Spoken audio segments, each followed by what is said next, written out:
Hi ആൾ welcome back. ഇന്നത്തെ വീഡിയോയിൽ അടിപൊളിയായിട്ടുള്ള ചൈനീസ് സമോസയുടെ റെസിപ്പിയാണ് ഷെയർ ചെയ്യുന്നത്. ഇത് നമ്മൾ ശരിക്കും ചൈനീസ് സ്റ്റൈലാണ് കേട്ടോ ഉണ്ടാക്കുന്നത്. നല്ല ടേസ്റ്റാണ് ഇത് കഴിക്കാൻ വേണ്ടിയിട്ട്. അപ്പോൾ നമുക്കിതെങ്ങനെ തയ്യാറാക്കുന്നതെന്ന് നോക്കാം. ആദ്യം നമുക്ക് കുറച്ച് ചിക്കൻ ഫ്രൈ ചെയ്തെടുക്കണം. അപ്പോൾ അതിന് വേണ്ടിയിട്ട് ഒരു പാത്രത്തിലേക്ക് കുറച്ച് ഓയിൽ ഒഴിച്ച് ചൂടാക്കാം. ഇതിപ്പോൾ 250 ഗ്രാം ബോൺലെസ് ചിക്കനാണ് എടുത്തത്. അപ്പോൾ അത് ഇതേപോലെ ഇങ്ങനെ ചെറിയ ചെറിയ കഷ്ണങ്ങളാക്കിയിട്ട് അതിലേക്ക് കുറച്ച് ഉപ്പും മുളക് പൊടിയും സോയാ സോസും പിന്നെ കുറച്ച് ജിഞ്ചർ ഗാർലിക് പേസ്റ്റും അതൊക്കെ ചേർത്ത് നല്ലോണം മിക്സ് ആക്കിയിട്ട് ഒരു അരമണിക്കൂർ റെസ്റ്റ് ചെയ്യാൻ വെക്കണം. അതിന് ശേഷമാണ് നമ്മളിത് ഫ്രൈ ചെയ്യുന്നത് കേട്ടോ. അപ്പോൾ സോയാ സോസ് ചേർക്കുന്നില്ലെങ്കിൽ നിങ്ങൾ കുറച്ച് സുർക്ക ചേർത്ത് കൊടുത്താലും മതി. അപ്പോൾ നമ്മൾ അതിന് ശേഷം നമുക്കിതൊന്ന് ഫ്രൈ ചെയ്തെടുക്കാം.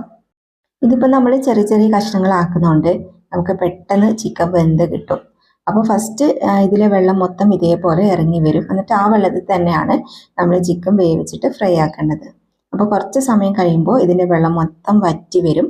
എന്നിട്ട് നമ്മൾ ഇതേപോലെ ഒന്ന് നന്നായിട്ട് ഫ്രൈ ചെയ്തിട്ടെടുക്കാം. അപ്പോൾ അത് നമുക്കിനി ഒരു പാത്രത്തിലേക്ക് മാറ്റി വെക്കാം. ഇനി നമുക്ക് ഫില്ലിങ് റെഡിയാക്കാൻ വേണ്ടിയിട്ട് തുടങ്ങാം. അതിന് വേണ്ടിയിട്ട് ആദ്യം കുറച്ച് ഓയിൽ ചൂടാക്കിയെടുക്കാം. അതിലേക്ക് ആദ്യം നമ്മൾ ഒരു സ്പൂണ് ജിഞ്ചർ ഗാർലിക് പേസ്റ്റ് ഇട്ടിട്ട് ചെറുതായിട്ടൊന്ന് സോട്ട് ചെയ്യാം.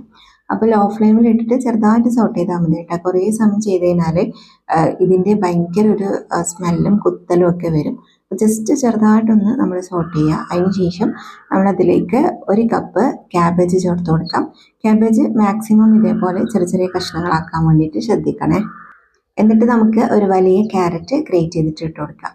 പിന്നെ കുറച്ച് ഉപ്പിട്ടിട്ട് നമുക്കിതൊന്ന് വഴറ്റിയെടുക്കണം. ക്യാബേജും ക്യാരറ്റും ചെറുതായിട്ടൊന്ന് കുക്കായിട്ട് വരണം. അപ്പോൾ ഇത് നിങ്ങൾ സ്കിപ്പ് ചെയ്യാണ്ട് കാണണേ. ഫില്ലിങ്ങിൽ ഞാൻ ഇതിൽ സീക്രട്ട് ഇൻഗ്രീഡിയൻ്റ് എല്ലാം ചേർത്ത് കൊടുക്കുന്നുണ്ട്. സ്കിപ്പ് ചെയ്ത് കണ്ടാൽ പിന്നെ മസാലയ്ക്ക് ടേസ്റ്റ് ഉണ്ടാവില്ല കേട്ടോ. അപ്പോൾ ഇത് നിങ്ങൾ ഫുള്ളായിട്ട് കാണണേ. അപ്പോൾ നമ്മുടെ ക്യാബേജും ക്യാരറ്റെല്ലാം ഇതുപോലെ ചെറുതായിട്ടൊന്ന് കുക്കായിട്ട് വന്നു കഴിഞ്ഞാൽ നമുക്കിനി അതിലേക്ക് അരക്കപ്പ് സ്പ്രിംഗ് ഒനിയൻ കട്ട് ചെയ്തിട്ട് ഇട്ട് കൊടുക്കാം. ഉള്ളിത്തണ്ടിൽ അതാണ് കേട്ടോ. അപ്പോൾ നമ്മളത് ചേർത്ത് കൊടുത്തതിന് ശേഷം അതിലേക്ക് നമുക്ക് കുറച്ച് ക്യാപ്സിക്കം ഇട്ട് കൊടുക്കാം. ചെറിയൊരു ക്യാപ്സിക്കം മതി. അതും കൂടി നമുക്ക് ഇതിലേക്ക് ചെറിയ കഷ്ണങ്ങളാക്കി ഇട്ട് കൊടുക്കാം. ഇനി നമുക്ക് ഇതെല്ലാം കൂടി ഒന്ന് മിക്സ് ആക്കി എടുക്കാം. ഹൈ ഫ്ലെയിമിൽ തന്നെ വെച്ചാൽ മതി. അപ്പോൾ ഇതുപോലെ നന്നായിട്ടൊന്ന് മിക്സ് ആക്കി എടുത്തതിന് ശേഷം നമുക്ക് ഇതിലേക്ക് കുറച്ച് പെപ്പർ പൗഡർ ഇട്ട് കൊടുക്കാം. 1 ടീസ്പൂൺ ചേർത്ത് കൊടുത്തിട്ടുണ്ട്. പിന്നെ 1 ടീസ്പൂണ് സോയാ സോസും 2 ടേബിൾ സ്പൂണ് ടൊമാറ്റോ സോസും കൂടി ചേർത്ത് കൊടുക്കാം. ഇനി സീക്രട്ട് ഇൻഗ്രീഡിയൻ്റ് ആയ മാഗി ക്യൂബ് ചേർത്ത് കൊടുക്കാം. 1 പീസ് എടുത്തിട്ട് ഇതേപോലെ ഉടച്ചിട്ട് ഇട്ട് കൊടുക്കാം. പിന്നെ ഫസ്റ്റ് നമ്മൾ ഉപ്പിട്ടിട്ടില്ലേ, ആ സമയത്ത് കുറച്ച് മാത്രം ഇട്ട് കൊടുത്താൽ മതി. കാരണം മാഗി ക്യൂബിൽ ഉപ്പുണ്ട്. അപ്പോൾ നിങ്ങൾ നോക്കിയിട്ട് ഫസ്റ്റ് കുറച്ച് മാത്രം ഇട്ട് കൊടുക്കുക. എന്നിട്ട് മാഗി ക്യൂബിൽ ഇട്ടതിന് ശേഷം വേണമെങ്കിൽ മാത്രം പിന്നെ ഉപ്പിട്ട് കൊടുത്താൽ മതി കേട്ടോ. അപ്പോൾ നമ്മൾ മാഗി ക്യൂബും കൂടി ചേർത്ത് കഴിഞ്ഞാൽ ഒന്ന് നന്നായിട്ട് മിക്സ് ആക്കിയിട്ട് എടുക്കാം. ഇനി ഇതിൽ നൂഡിൽസാണ് ചേർത്ത് കൊടുക്കേണ്ടത്. ജസ്റ്റ് ഒന്ന് കുക്ക് ചെയ്തതിന് ശേഷം അതിൻ്റെ വെള്ളം മൊത്തം കളഞ്ഞിട്ട് നമുക്കിതിലേക്ക് ഇട്ട് കൊടുക്കാം. നൂഡിൽസ് കയ്യിലില്ലെങ്കിൽ ഒരു മാഗി വാങ്ങിയിട്ട് കുക്ക് ചെയ്തിട്ട് ഇട്ടാലും മതി. പിന്നെ നിങ്ങളിത് അരിപ്പയിലിട്ടിട്ട് നന്നായിട്ട് ഡ്രൈ ആക്കിയിട്ട് വേണം കേട്ടോ അതിലിടാൻ. വെള്ളം ഒട്ടും ഉണ്ടാവരുത്. അപ്പോൾ ഇതേപോലെ നമ്മളൊന്ന് നന്നായിട്ട് യോജിപ്പിച്ചെടുത്തതിന് ശേഷം ഇനി നമ്മൾ ഇതിലേക്ക് ഫ്രൈ ചെയ്ത് വെച്ച ചിക്കനും കൂടി ഇട്ടിട്ട് ഒന്നും കൂടി മിക്സ് ആക്കാം. അപ്പോൾ അത്രയേ ഉള്ളൂ. നമ്മുടെ അടിപൊളിയായിട്ടുള്ള ഫില്ലിങ് റെഡി ആയിട്ടുണ്ട്. ഇനി നമുക്കിത് ഫില്ല് ചെയ്യാൻ വേണ്ടിയിട്ട് തുടങ്ങാം. ഇതിപ്പോൾ സമൂസ ഷീറ്റിലാണ് കേട്ടോ ഫില്ല് ചെയ്യുന്നത്. ഈ സമൂസ ഷീറ്റിൻ്റെ വീഡിയോ ഞാൻ ഓൾറെഡി പോസ്റ്റ് ചെയ്തിട്ടുണ്ട്. അപ്പോൾ അതുകൊണ്ടാണ് ഇതിൽ ഉൾപ്പെടുത്താത്തതായിട്ട്. ആർക്കെങ്കിലും ആവശ്യമുണ്ടെങ്കിൽ ഞാൻ പിൻ ചെയ്തും വെക്കാം, അതേപോലെ തന്നെ ഡിസ്ക്രിപ്ഷനിലും കൊടുക്കുക. അപ്പോൾ അത് നിങ്ങൾ ചെക്ക് ചെയ്ത് നോക്കണേ. അടിപൊളി ഷീറ്റാണ്, നല്ല പെർഫെക്റ്റ് ആയിട്ട് നമുക്ക് കിട്ടും. അപ്പോൾ നമ്മളിതാ ഇതേപോലെ ഫില്ല് ചെയ്തെടുത്തതിന് ശേഷം കുറച്ച് മാവ് ഒട്ടിച്ചു കൊടുക്കാം. പിന്നെ ഫോൾഡ് ചെയ്യുന്നതെല്ലാം എല്ലാവർക്കും അറിയാമല്ലോ. പിന്നെ അതെല്ലാം കാണിച്ചിട്ട് വെറുതെ വീഡിയോൻ്റെ ലെങ്ത്ത് കൂട്ടണ്ടെന്ന് വിചാരിച്ചിട്ടാണ് കേട്ടോ.